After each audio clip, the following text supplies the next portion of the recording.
We need to strive to describe our personal knowledge and experience if we are going to propose an avenue to it, or, at the very least, we need to earnestly engage in a substantial effort to describe what our experience has meant to us, even if our memory is subject to gaps, even when our interpretation of what has happened bleeds into a social framework that suggestively determines the time and space that allows us the opportunity to interpret.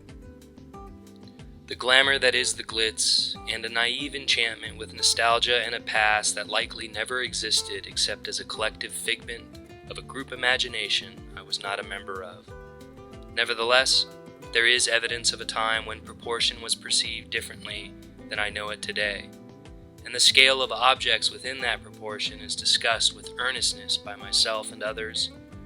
It is almost magical to think of a time when these artifacts were constructed. The predominance of yellow in the first image is offset by the paleness of the blue in the second.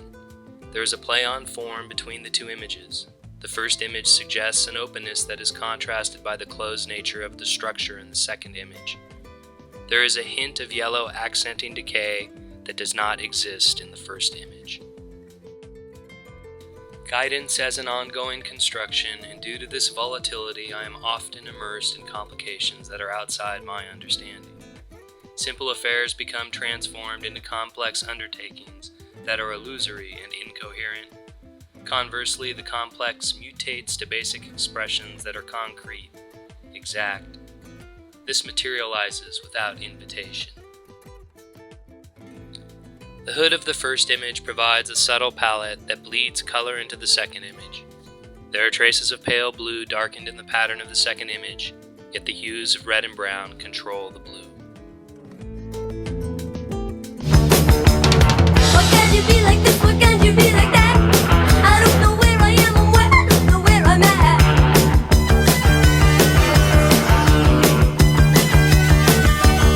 So now you've got me up and now you've got me down. You really won't be different. Watch me now, it's crazy.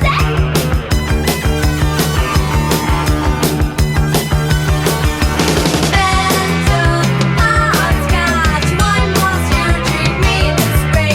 Mental hopscotch, when you don't know.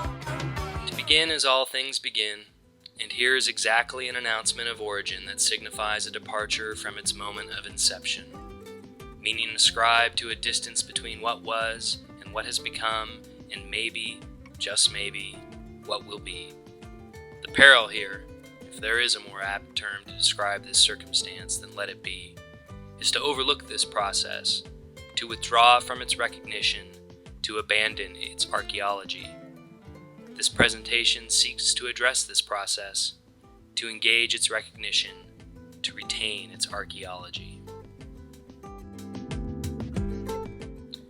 Both geometry and absolution, like when a common object is transformed to something more extraordinary. A little thing maybe, but then again, I am little as well.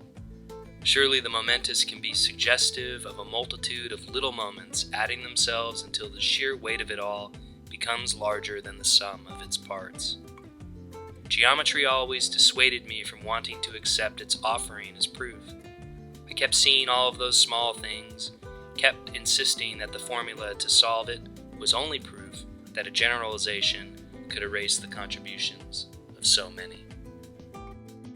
The second image introduces green at the expense of the first image's design. The two images are not mutually distinct. The color of the spaces found in between the pattern of the first image promote the ascension of the figure in the second image. The dragon is myth, a valiant statement, one derived from fantasy and placed within these borders. Never a threat, but more an assurance. For me, it is a representation of what is possible. This for me is not about the fanciful. It is about what could be, what can be strived for. The rusty red from the first image is picked up in the roof of the second, and somehow this lends to a transference of green from the image to image. Both images are framed, the first with bristles and the second with isolation. Pirate skulls and bones, sticks and stones and weed and bombs, running when we hit 'em.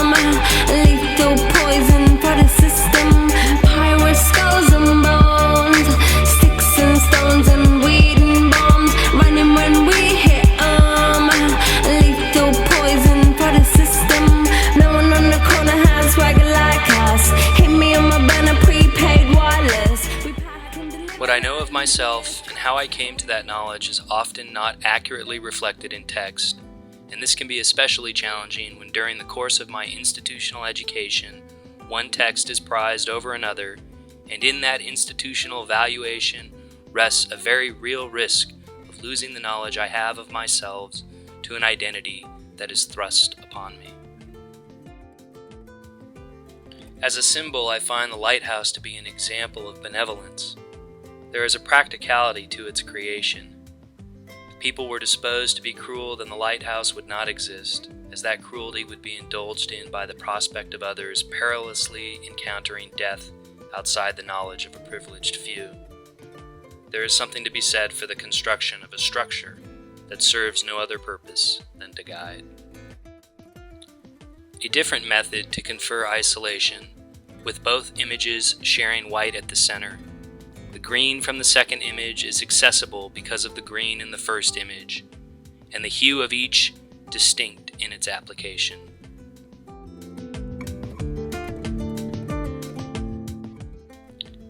The residue of my existence is like the residue of everyone else. We all end up the same. The assigning of value, both in a contemporary context and in a historical one, is arbitrary and unforgiving. I've come to a tacit understanding of the relative nature of being. It is through this consent that I find myself to be most human. There is a trace of leftover sand in the tone of the marble at the bottom part of the image, and it is this trace that assists in the transition from the first to the second. The white and green of the empty pack of cigarettes flows into the painted tiles of the fountain in the second.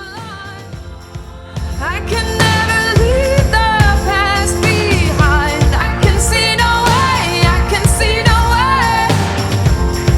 I'm always dragging that horse around. All of his questions, such a mournful sound. Tonight I'm gonna bury that horse in the ground. 'Cause I like to keep my issues strong, but it's always darkest before the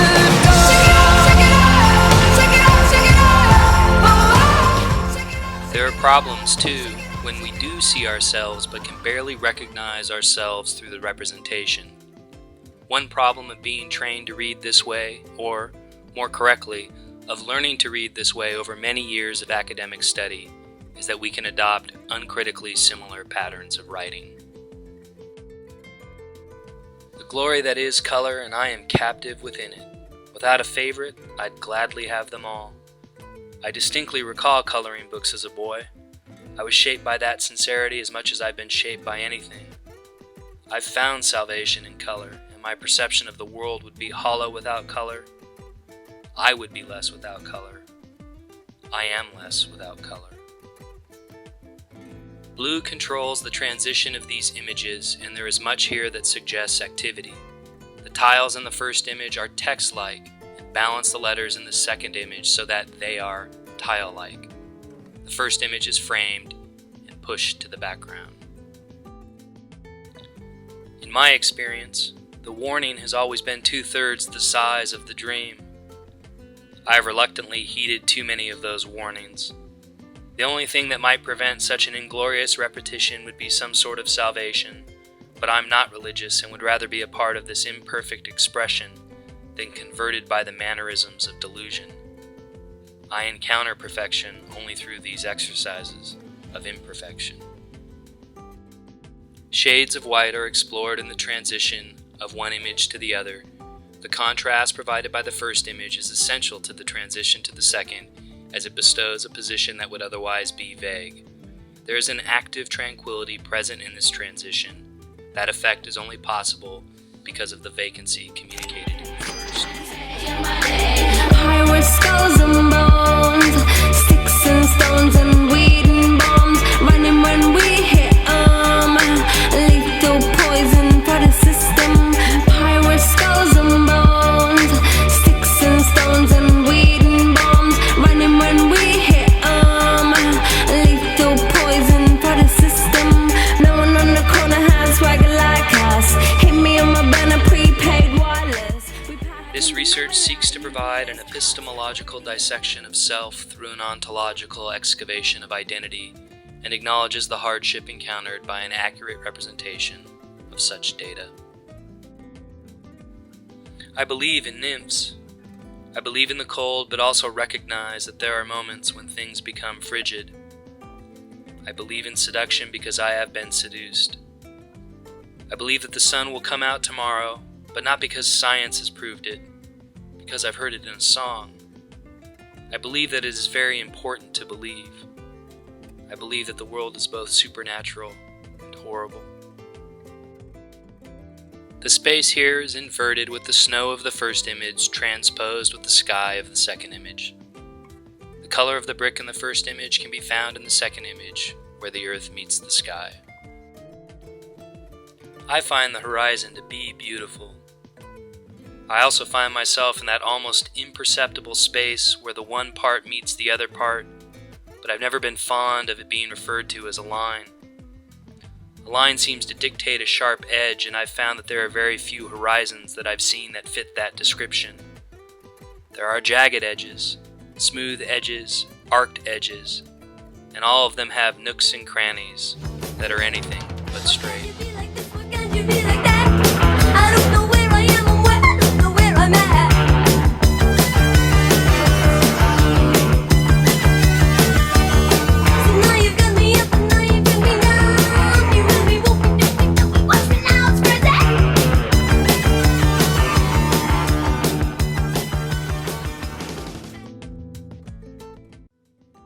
The imaginary was the alibi of the real, in a world dominated by the reality principle. Today, it is the real that has become the alibi of the model, in a world controlled by the principle of simulation. And, paradoxically, it is the real that has become our truth.